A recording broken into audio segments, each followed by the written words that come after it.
nawala sa isip ko. Tapos buti na nabanggit mo, oh. Kasi nung last week pa si Ate Janet nang sabi. Ibig sabihin may metro na doon dati, no? Oo, papalitan mo lang. Palitan na lang.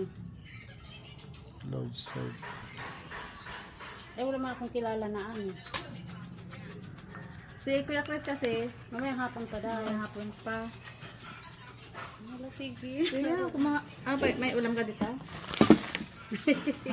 Bakit? Binigyan kita.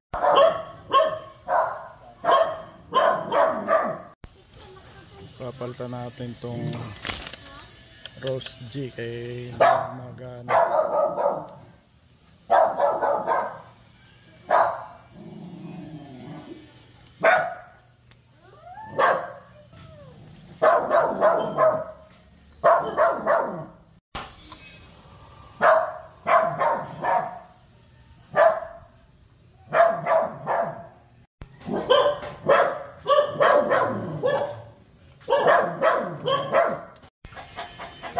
Yes lang ang tutak.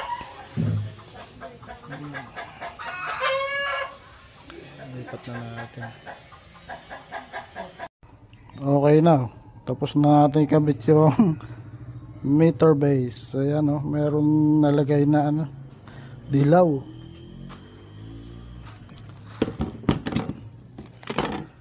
Good job. First booking. Long ride agad. Hindi pa nakaalis dito sa bahay.